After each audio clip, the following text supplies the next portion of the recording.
No, then how be that name that came up. Those are our cars right there. That's 2 cars right there. Oh my God. The red car hasn't come back up. They locked it.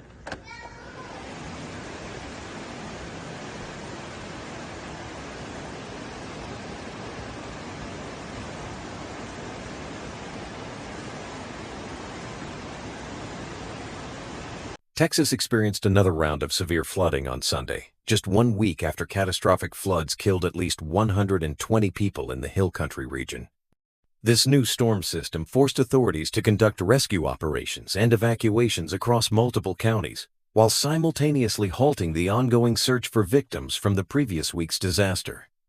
Governor Greg Abbott reported that the state was actively rescuing people in San Saba, Lampasas, and Schleicher counties, while evacuations were underway in several other areas including Menard, Kimball, and Sutton counties. Emergency crews successfully rescued dozens of residents from the Lampasas area by midday, with operations expanding throughout the affected regions.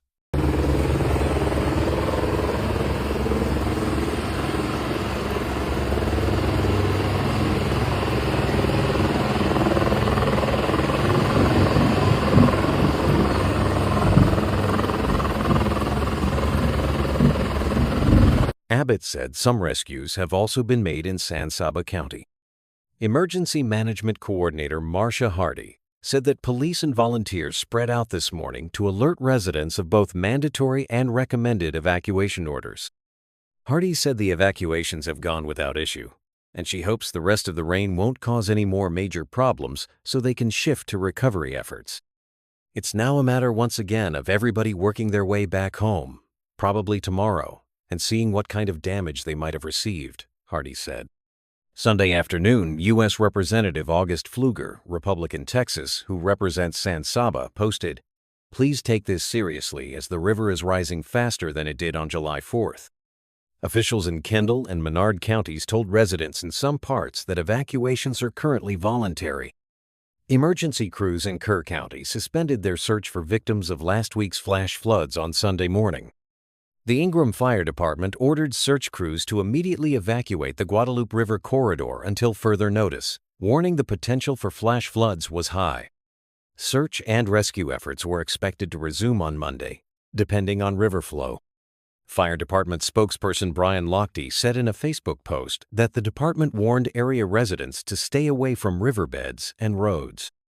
The National Oceanic and Atmospheric Administration reported major floods at the San Saba River at San Saba, which reached 27 feet by 1:30 p.m.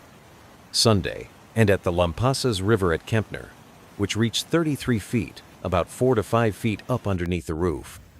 San Saba County Judge Jody Foley issued a mandatory evacuation order for some parts of the county as the National Weather Service forecast the San Saba River would crest higher than 31 feet by midnight. NOAA also reported moderate floods at the Leon River at Gatesville and Cowhouse Creek near Pidcoke in Coryell County, and at the Llano River near Junction in Kimball County. An alert from the Weather Service's Austin San Antonio office issued early Sunday warned that the Central Texas region is particularly susceptible to flooding as the soil remains near to saturation or at saturation levels from the July 4th storms. That weekend, the destructive, fast-moving waters rose 26 feet on the Guadalupe River in just 45 minutes before daybreak on July 4th, washing away homes and vehicles. Ever since, searchers have used helicopters, boats, and drones to look for victims and to rescue people stranded in trees and from camps isolated by washed-out roads. This summer, flash flooding, driven by bursts of heavy rain, turned deadly elsewhere in Texas.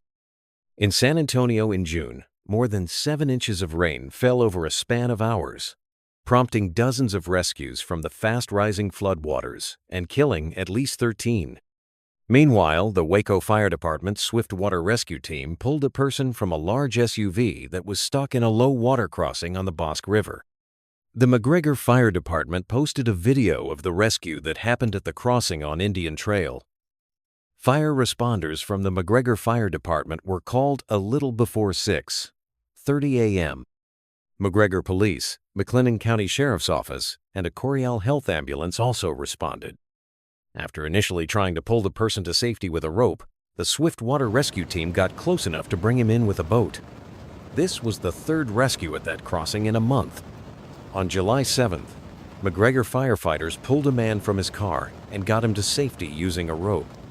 On June 12th, the Waco Fire Department rescued a man who crawled from his vehicle across a ladder extended from a Waco fire truck. More heavy rains in Texas on Sunday paused a week-long search for victims of catastrophic flooding along the Guadalupe River and led to high water rescues elsewhere, as officials warned that the downpours could again cause waterways to surge. It was the first time a new round of severe weather had paused the search since the July 4th floods, which killed at least 129 people. Authorities believe more than 160 people may still be missing in Kerr County. In Kerrville, where local officials have come under scrutiny about the warnings given to residents, authorities went door to door to some homes after midnight early Sunday to alert people that flooding was again possible.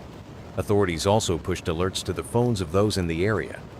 Ingram Fire Department officials ordered search crews to immediately evacuate the Guadalupe River corridor in Kerr County until further notice, warning the potential for a flash flood is high. Search and rescue efforts were expected to resume on Monday, depending on river flow. Fire Department spokesman Brian Lochte said, "We're working with a few crews and airboats and search and rescue boats just in case." Governor Greg Abbott said on X that the state was making rescues in San Saba, Lampasas, and Schleicher counties, and that evacuations were taking place in a handful of others. The latest round of flooding damaged about 100 homes and knocked down untold lengths of cattle fencing, said Ashley Johnson, CEO of the Hill Country Community Action Association, a San Saba-based nonprofit. "Anything you can imagine in a rural community was damaged," she said. "Our blessing is, it was daylight, and we knew it was coming." With more rain on the way, county officials ordered everyone living in flood-prone areas near the San Saba River to evacuate. Johnson said people were being moved to the San Saba Civic Center, which has become a safe, high place for people to receive aid and shelter. "Yeah, they got hit again. Everyone is in some way personally affected by this," she said. "Everyone is just doing what they can to help their neighbors." The weather system brought multiple rounds of heavy rains and slow-moving storms across a widespread area, pushing rivers and streams over their banks. Heading into the afternoon and evening, the heaviest rains were expected along the I-35 corridor and east, said meteorologist Patricia Sanchez from the National Weather Service's Fort Worth office. A few spots might see up to 2 to 4 inches per hour pretty much through the evening before the rain. The coverage of rain and the intensity of the rain slowly decreases, Sanchez said.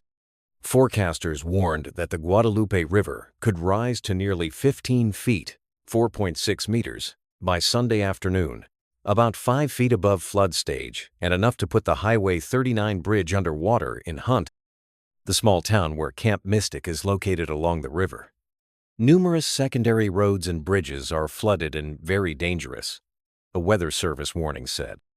The rains were also causing other waterways to swell farther north in Texas, where emergency crews rescued one motorist who was left stranded in waist-high rapids on a submerged bridge over the Bosque River.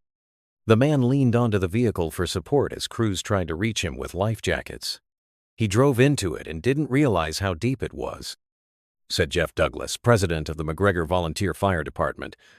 Luckily, he was able to stand next to the vehicle. In the West Texas city of Sonora, authorities called for evacuations of some neighborhoods due to rising floodwaters. In a video posted Sunday afternoon on Facebook, Mayor Juanita Gomez said some water rescues had taken place and a temporary shelter for residents had been opened in the city's civic center. Sonora is located about 110 miles, 177 kilometers, northwest of Kerrville.